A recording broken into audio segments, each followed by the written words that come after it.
Hello बच्चों, कैसे हो आप। बच्चों, आज हम ट्रिग्नोमेट्री इक्वेशन के बेसिक के बारे में पढ़ेंगे।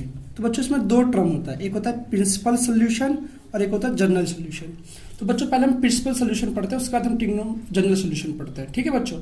तो बच्चों कहते हैं a trigonometric equation for which value, जिसकी वैल्यू बच्चों 0 से बड़ी या 0 के इक्वल हो और 2 पाई से छोटी हो, 2 पाई से स्मॉलर देन हो, तो उसे हम प्रिंसिपल सोल्यूशन कहेंगे। क्या कहेंगे बच्चों?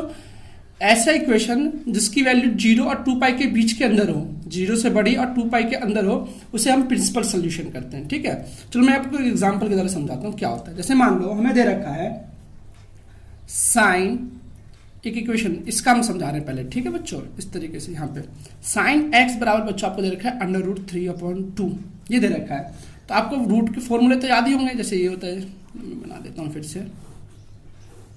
जैसे यहाँ होता है बच्चों 0 डिग्री, 30 डिग्री का कहते हैं बच्चों π/6, इसे कहते हैं π/4, π/3 और π/2। इतना ही होता है ना, पहले इतनी वैल्यू देखो। तो 0 में 0, 1/2, 1/√2, √3/2 और पाई की वैल्यू 1 होती है। ठीक है, साइन की, इसमें साइन की वैल्यू बताइए मैंने आपको, साइन जब x हो।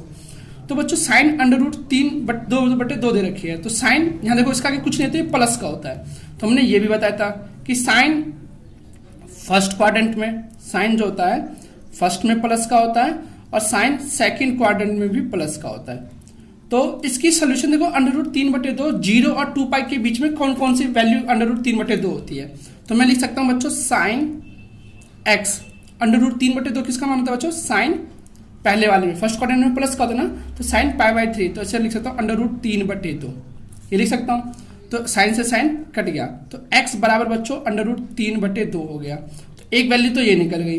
अब मैंने बताया कि साइन √3/2 सेकंड क्वाड्रेंट में भी प्लस का होता है। तो सेकंड क्वाड्रेंट में करने के लिए हमें क्या करना पड़ेगा? सेकंड क्वाड्रेंट में यहाँ पाई होता है बच्चों, क्या होता है? पाई। तो पाई माइनस थीटा बच्चों, पाई माइनस थीटा क्या होता है? Sine theta. देखो मैं समझाता हूँ, देखो ऐसे साइन x को देखो, इसकी वैल्यू कितनी हो गई? x ही लिख दो। और साइन √3 को क्या लिख सकते हैं? साइन √3 किसकी वैल्यू होती है बच्चों? π/3 की, है ना। तो मैं लिख सकता हूँ साइन x, सॉरी यहाँ पे x, और साइन को बच्चों π/3 किसकी? सेकंड क्वाड्रेंट में प्लस का होता है ना, तो इसमें लिख सकता हूँ पाई माइनस π/3, है ना। इसको इस तरीके से लिख दो कि सेकंड क्वाड्रेंट में अगर मैं पाई में से π/3 माइनस कर दूंगा तो साइन x ही हो जाएगा। तो इसे माइनस करो, क्या आता है? देखो साइन 3 और पाई कैल्सियम लोगों बच्चों 3 आ जाएगा।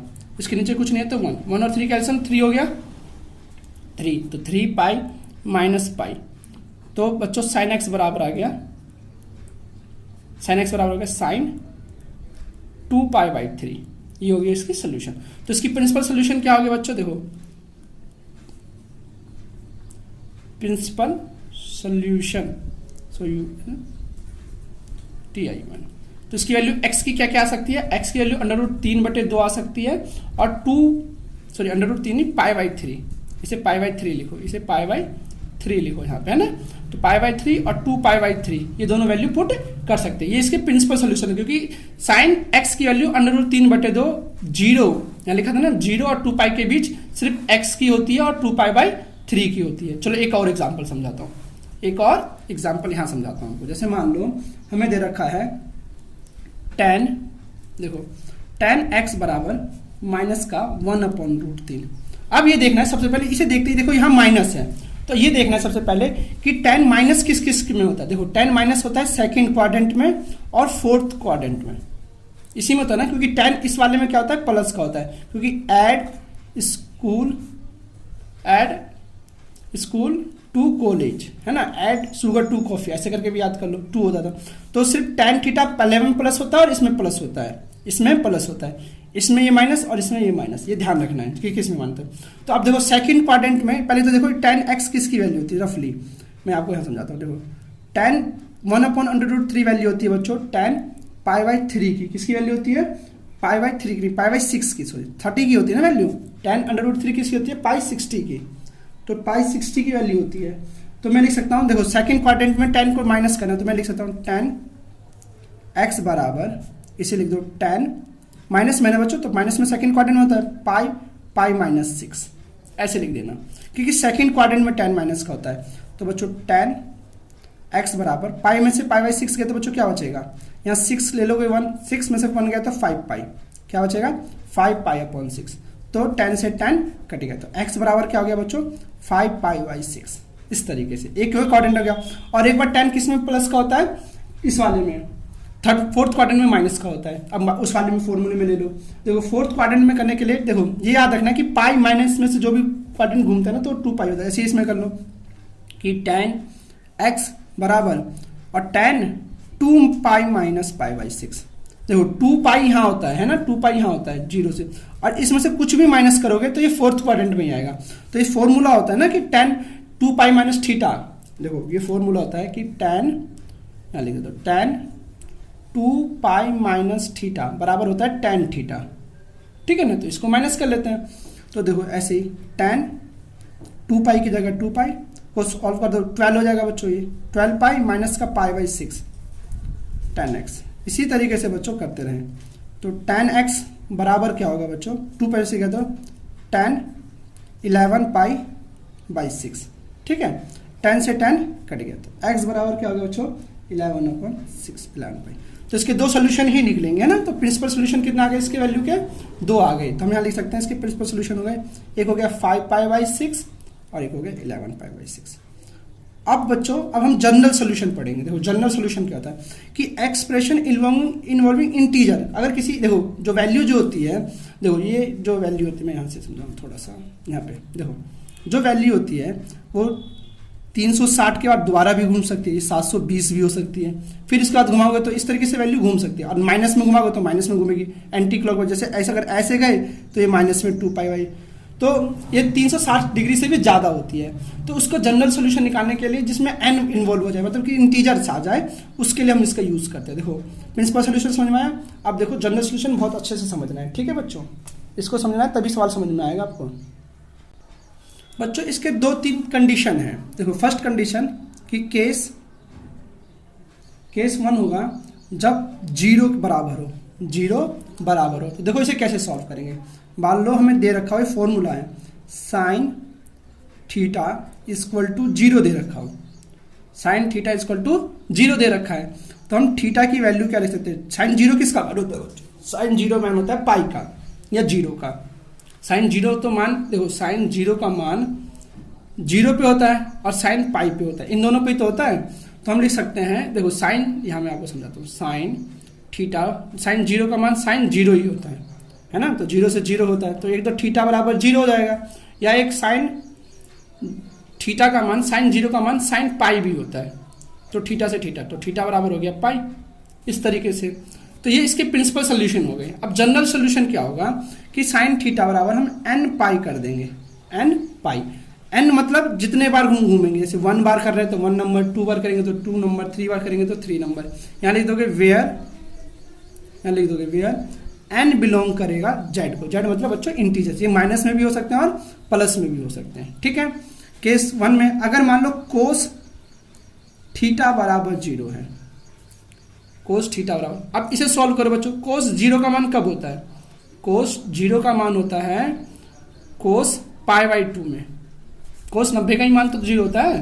तो इस तरीके से देखो कोस से कोस कट गया तो थीटा बराबर पाई बाई 2, और या कोस 3 पाई बाई 2 इसकी वैल्यू होती है। अब देखो इसमें क्या करते हैं, इसका सोल्यूशन होता है थीटा बराबर आप लिख सकते हो 2n प्लस 1 पाई बाई 2, यहाँ n की वैल्यू होगी, मान लो अगर मैंने n की वैल्यू 1 डाली, थीटा n की वैल्यू 1 पुट करता हूँ, देखो इसमें समझाता हूँ कैसे, 2n की जगह रखा 1 प्लस 1 तो पाई बाई 2, तो देखो 90 आएगा, 2 थीटा 2 1 जा 2, 2 प्लस 1 3 पाई बाई 2, है ना, इंटीजर है जो 0 भी, तो 3 पाई बाई 2 का मान मैंने भी बताया ना, तो थीटा 3 बाई पाई का मान भी 0 ही होता है। तो अब इसमें थीटा इसकी वैल्यू भी 0 होती है, तो यहाँ भी लिख दोगे जहाँ n बिलोंग करेगा z पे। ये फॉर्मूले हैं, ये आपको याद करने हैं।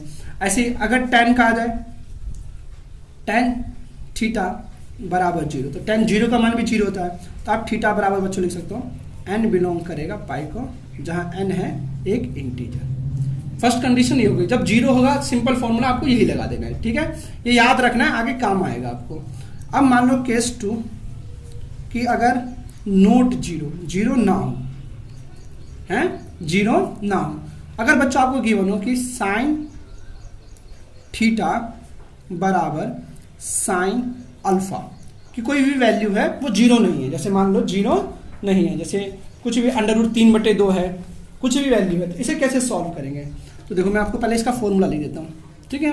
तो इसका थीटा बराबर होगा n पाई प्लस माइनस का 1 इसकी पावर n d, d मतलब अल्फा, सॉरी अल्फा है ये, वेयर यहाँ लिखोगे n बिलोंग करेगा z को, n बिलोंग करेगा z को।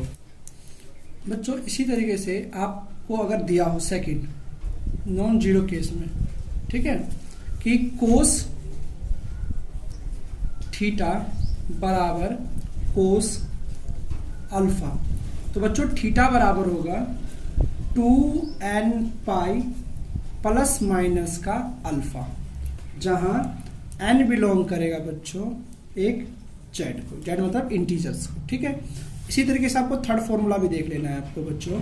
थर्ड कह रहा है अगर tan थीटा बराबर हो tan अल्फा को, तो बच्चों थीटा बराबर होगा जैसे फर्स्ट वाले में था n पाई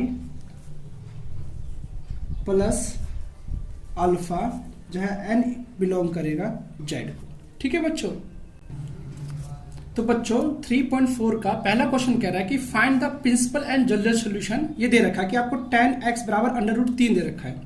तो बच्चों पहले ये देखना है कि हम देखो ऐसे रखेंगे tan x बराबर tan √3 किसका मान होता है बच्चों? तो tan √3 होता है बच्चों π/3 का। आपको याद होना चाहिए ये बच्चों, जैसे tan 0 का मान 0 होता है, tan π/3 का मान बच्चों 1/√3 होता है, ये आपको याद होने चाहिए। और ये π/4 का मान 1 होता है,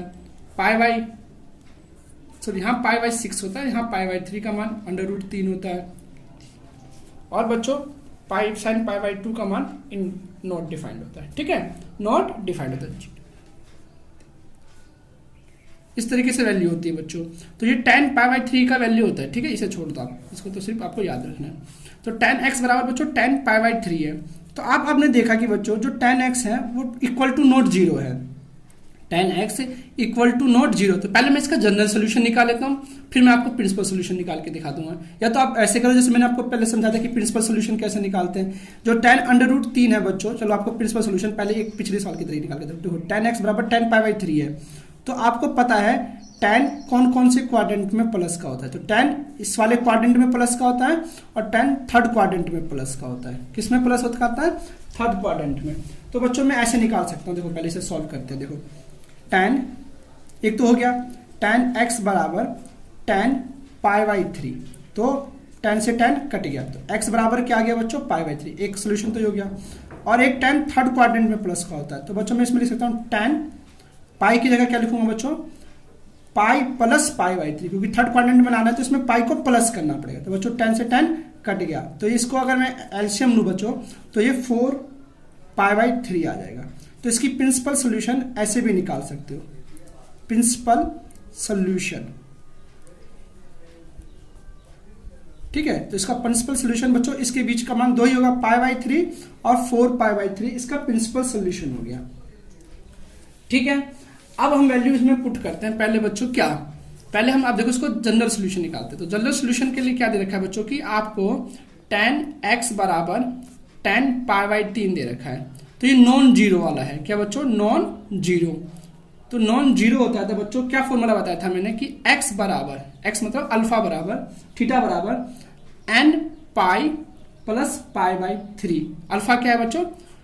π/3। मैंने आपको जरूर सोचो पीछे देख लेना, फॉर्मूले में मैंने बताया था कि अगर हो तो अगर tan थीटा बराबर tan अल्फा हो, तो मैंने बताया था बच्चों कि n पाई प्लस अल्फा, ये फॉर्मूला बताया था, देख लेना आप एक बार। ये बच्चों इसका जनरल सॉल्यूशन आ गया, क्या आ गया? जनरल सॉल्यूशन, जीएस आ गया इसका। अगर मैं इससे प्रिंसिपल सॉल्यूशन निकालता तो सबसे पहले इंटीजर्स जो n है जो 0 से बड़ा होना चाहिए, तो 0 से बड़ा होना चाहिए, तो मैंने n बराबर 0 पुट करूंगा। मान लो इसमें n बराबर 0 पुट करता हूं, तो क्या होगा बच्चों?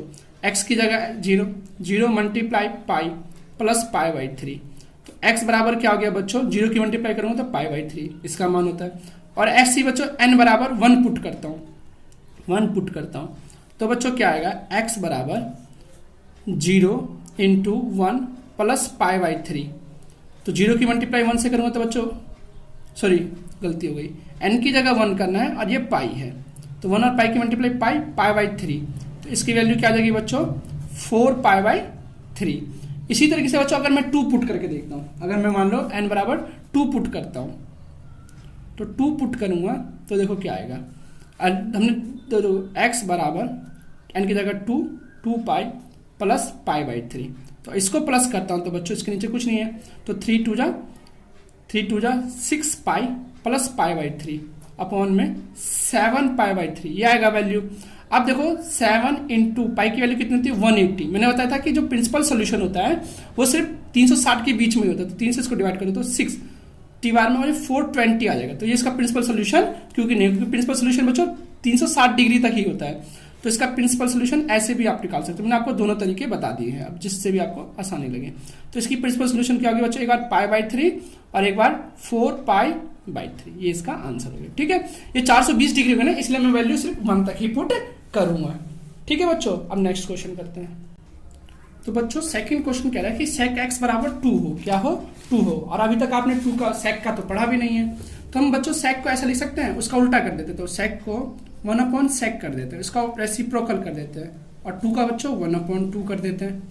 ठीक है, तो 1/sec को बच्चों क्या लिख सकते हैं हम, cos x, और cos x 1/2 को क्या लिख सकते हैं बच्चों, हम लिख सकते हैं cos, किसकी वैल्यू होती है बच्चों, cos पाई बाई 3 की वैल्यू होती है, ये वैल्यू होती है ना। तो अगर मैं इसका आप जनरल सोल्यूशन निकालूं, पहले जनरल सोल्यूशन निकालो, उससे आपको प्रिंसिपल सोल्यूशन निकालने में बहुत ही आसानी होगी। तो मैंने बताया था अगर कोस नॉन जीरो के लिए, अगर कोस थीटा बराबर कोस अल्फा हो, तो मैंने आपको बताया था, तो थीटा बराबर क्या होता है, ये फॉर्मूला है जो आपको मैंने पीछे वीडियो में बताया था, पीछे सवाल में बताया था। तो बच्चों मैं इसको लिख सकता हूं 2n पाई प्लस माइनस का अल्फा, ये तो फॉर्मूला हो गया। ठीक है, इसमें इसको पुट कर देना, ये हमारा फॉर्मूला था। ठीक है, मैंने यहाँ लिख के दिखा दिया। तो बच्चों x की जगह x लिखो, थीटा की जगह, और 2n और पाई की जगह पाई लिखो, और यहाँ प्लस माइनस पाई बाई 3 लिख दो। ठीक है, ये हमारी वैल्यू आ गई। अब ये हमारा जनरल सोल्यूशन हो गया, और जहाँ n बिलोंग करता है बच्चों इंटीजर्स को। ठीक है, तो पहले सबसे पहले हम इसका प्रिंसिपल सोल्यूशन निकालें बच्चों, क्या निकालें, प्रिंसिपल सोल्यूशन। तो बच्चों मैं n बराबर क्या पहले पुट करता हूँ, 0 ही पुट करूंगा। n बराबर 0 पुट करने पर बच्चों क्या आएगा कि x बराबर रखूंगा, तो देखो 2 multiply 0 multiply pi plus minus का पाई बाई 3। ठीक है, तो बच्चों x बराबर 2 की मल्टीप्लाई पाई से करूंगा तो 2 0 हो जाएगा, तो ये प्लस माइनस का पाई बाई 3 आ गया। पर ये सर फर्स्ट क्वाड्रेंट में ना, तो मैं x बराबर पाई बाई 3 ही लूंगा, जो फर्स्ट क्वाड्रेंट में प्लस का है तो पाई बाई 3 ही लूंगा। इसी तरीके से ये हमारा फर्स्ट सोल्यूशन आ गया। सेकंड, अगर मैं n बराबर, यहाँ देखो यहाँ लिखता हूँ, n बराबर 1 पुट करूँ बच्चों, क्या पुट करूँ, 1 पुट करूँ, तो देखो क्या आएगा, x बराबर 2 multiply 1 multiply pi plus minus का पाई बाई 3। तो ये क्वाड्रेंट प्लस का है ना बच्चों, अगर माइनस का तो माइनस, हमें प्लस का है तो प्लस का ही लेना है। तो x बराबर 2 पाई प्लस पाई बाई 3। अगर ये वैल्यू माइनस में होती ना, हम अगर x बराबर माइनस का पाई बाई 3, क्योंकि अगर सेकंड क्वाड्रेंट में तो हम इसे माइनस का लेते। तो अब इसे सॉल्व कर लो, इसके नीचे कुछ नहीं तो नहीं, 3 का 3 आ जाएगा, यहाँ 3 2 जा 6, प्लस माइनस है, अरे सॉरी यहाँ लिखना ही पड़ेगा, 2 पाई प्लस माइनस का 2 पाई आ जाएगा। ठीक है, यहाँ लिखना ही पड़ेगा। सॉरी, अब देखो कैसे, क्यों लिखना पड़ेगा, अगर मैं मान लो 6 पाई में प्लस का पाई कर दूँ तो ये 7 पाई बाई 3 हो जाएगा, और 7 पाई बाई 3 की वैल्यू कितनी होती है, मैंने अभी पीछे बताई थी, इंटू 180 होता है अपॉन में 2 से कितने बार में कटेगा बच्चों, 60 बार में, तो 6 7 420, ये वैल्यू नहीं होगी। अगर मैं 6 पाई में से माइनस पाई कर दूं तो बच्चों क्या आ जाएगा, वैल्यू आ जाएगी बच्चों 5 पाई बाई 3, और इसकी वैल्यू होती है बच्चों, देखो पाई की वैल्यू कितनी होती है, 180 इंटू 3 से कट गया बच्चों 60 और 65 300, तो ये 360 के बीच में होता है, तो हमें इसमें माइनस करना है। तो मैं x बराबर क्या लिख सकता हूँ, 5 पाई बाई 3। ठीक है बच्चों, अगर मैं यहाँ जैसे माइनस का ले लेता, अगर मैं माइनस का लेता तो ये 0 से नीचे हो जाती, तो 0 से नीचे हमें प्रिंसिपल सोल्यूशन नहीं लेना है। ठीक है, आप दोनों में आपका कॉन्सेप्ट क्लियर हो गया होगा। देखो यहाँ प्लस माइनस लेना है, अगर मैं प्लस कर रहा था तो 420 डिग्री आ रहा था, इसकी सोल्यूशन नहीं हो सकता। अगर मैं माइनस करता हूँ तो 300 डिग्री, तो सोल्यूशन होता है, प्रिंसिपल सोल्यूशन होता है। तो आप यहाँ लिख दोगे प्रिंसिपल सोल्यूशन। प्रिंसिपल सोल्यूशन हो जाएगा आपका π/3 और 5π/3। ठीक है बच्चों, आंसर।